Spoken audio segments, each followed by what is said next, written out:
My name's Michael Wolf. I'm from Cherry Hill, New Jersey, and I began a business called Wood by Wolf. Business Wood by Wolf was created in Cherry Hill, New Jersey, and it was really created over the last, I would say, 15 years. My craft was very, very raw. I'm not a craftsman by nature. I've built things all my life, had some influence from some very good personal friends of mine, and just went with it and didn't think about it, didn't have a plan, and what I call a build as you go, and work with materials that you don't know what you're going to find when you cut. You don't know what it's going to be like when you sand it down. Is it going to have a certain texture? It was something that was, for me, easy to work with. I looked at something that may have been used for a shipping container or used for an old building. I would find ways to make it into legs or find ways to make it into a frame. I was doing some business, small business out of my own shop in my house, but needed something a little bit bigger, a little bit larger with better equipment. And he offered up a space that allowed me to grow my business to where it is today. My name is Tom Marchetti, and I'm the owner of the factory.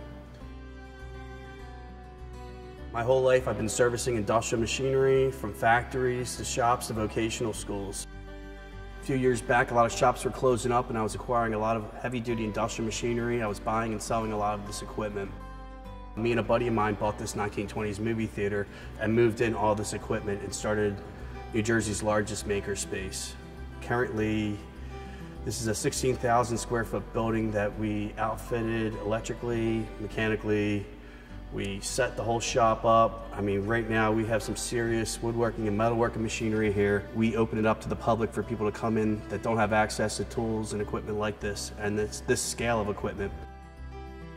It's pretty much, the possibilities are endless here, and it makes it exciting and it makes it an enjoyable atmosphere for people to work at. We're not pushing print here. We're carving, we're shaping, we're cutting, we're welding. We're creating something for these people that hopefully they love, because I don't know if I want to let it go. I love it so much. Some of the people that I have met, we've partnered up and collaborated on some of these projects. Currently, we're collaborating right now on a project for Whole Foods. Mike Wolf is a member here at the factory. He started about 2 years ago. Guy's got a great eye. He's got some really cool designs, and he's got some really neat work. Apparently their decision maker, team leader, saw some of the work that I'd done for another small business in Philadelphia, some checkout counters, some bar tops. One of the things that Whole Foods found attractive in my work was the fact that I was using salvage materials, repurposed, old barn wood, anything I could find that was potentially being thrown away. Luckily, Whole Foods found that attractive, met with them, and I was hired to make some display tables for them. In Whole Foods' eyes, it's just as important as how it's displayed. It's not just what you give, it's how you give it. They wanted me to build display tables for their mind and body section. And just started talking about some of the other ideas. Liked my work and the work that I've done at the factory so much that they keep asking me, hey, what about this? Were you interested in this? So our current project involves us redoing their entire cafe. Their whole target market is people that care about the environment and care about what they're eating and what they're consuming. You know, why wouldn't they care about what they're sitting at? Where they want to promote the businesses, they want to support the local businesses, and they also want to tell the story at the level for the consumer to know where these tables are coming from, who worked on them, where these trees may have come from, and how they made it to their store. When Whole Foods approached me about doing their cafe, I immediately thought of John Shelley at Full Circle Woodworks, and immediately thought the collaboration with Tom would make great sense. Why wood? Why not? It's everywhere. My name is John Shelley. The name of my business is Full Circle Woodworks. I'm located in Chemung, New Jersey and Tabernacle, New Jersey. This is the sawmill. This is where all the logs come in to get processed, stacked, and dried before they move over to the showroom. The tree grows, it dies, it gets recycled back into lumber, and then it gets used again. Favorite changes all the time. It goes between, I like the black walnut, I like the English walnut. Lately I've been on an ash kick. Sassafras, I love sassafras. No, either. Everything that comes in is used. There's an insane amount of wood waste that goes to the landfills, and it's all usable wood. It can be turned into usable lumber, and it's a lot of nice lumber too that would otherwise just be filling up landfills. Lab cuts on the logs, that I give to local residents to heat their homes in the wintertime. The sawdust goes to either farms, for horse farms, had women come and get the sawdust to cultivate mushrooms. The walnut sawdust gets used as a weed preventer. And I read this cool story about this gentleman that had stepped away from the business that he had known for 14 years and began a whole new career, basically reinventing himself. And it was something that I was interested in because it involved locally sourced lumbers, and on top of it, he was repurposing and salvaging a lot of materials that were meant to go to the landfill. Before I started this business, I traded equities and commodity derivatives for 14 years. It's the same thing. It's just a physical commodity. I source it in one spot. I have potential buyers. I go at risk on it, and I try and minimize my risk and place it with a buyer. A big, thicker statement of a table is cooler, but it sometimes has its challenges because one, you have to wait longer for it to dry. Two, it's got a better, sometimes in some cases, a better chance of warping on you. You got to make sure it's completely dry. Each one is different. You got two exact same species, and they look completely different when you cut them. For example, the townships, instead of having to go to the dump and pay a tipping fee to dispose of their urban logs, they bring them here, or I pick them up from them. Because at some point in your lifetime, you won't see any more ash trees. The emerald ash borer beetle is slowly wiping them out. They're preemptively taking down trees due to the emerald ash borer infestation. Oh, yeah, right. So they have a wood utilization program that I work with. Myself included, the mass production of just items over and over and over from these big factories. You know, it's still going to be a piece of the world. It always will be. But it's nice to see, whether they be larger clients or small local businesses that we've dealt with in New Jersey and Philadelphia, that want to support small local businesses and like the work that they're doing. And then they like the story of where the wood comes from, where the sources come from, and the materials and the labor. You can see the knots, and you can see like how the shape of the wood and how it grew, and it kind of tells a story in a sense of when you cut that live edge off, now you just have a square table.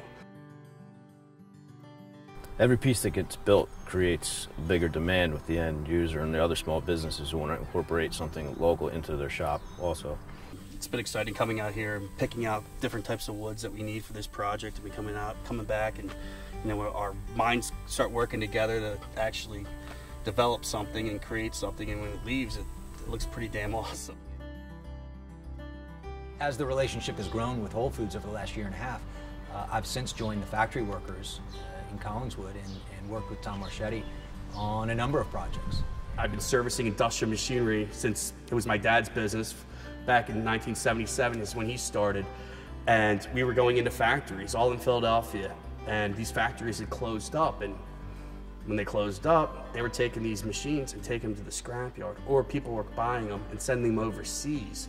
So the reason why we call ourselves the factory workers is kind of a tribute to the people in the factories that have shut down over the years, and we're still trying to use the machines and equipment that were once in these factories. Instead of disposing of them, we're actually using them. Things about the factory workers is the fact that there's many members there that all have different skill sets, and there's been a lot of collaborative ideas, shared ideas, opinions, honest opinions, criticism about work that you're doing. My name is Bruce Falsight. So I own a tattoo shop over in Stratford, New Jersey. It's called Body Art Tattoos and Piercings. These machines are getting used, and they're getting used hard. I'm a woodworker. I make furniture, I make tables and chairs. I made this box for my prosthetic that I also made. And over the years, I've learned how to kind of modify and customize my machines. And when I found the factory, I kind of decided to take that to the next level and start building my own tattoo machines from scratch.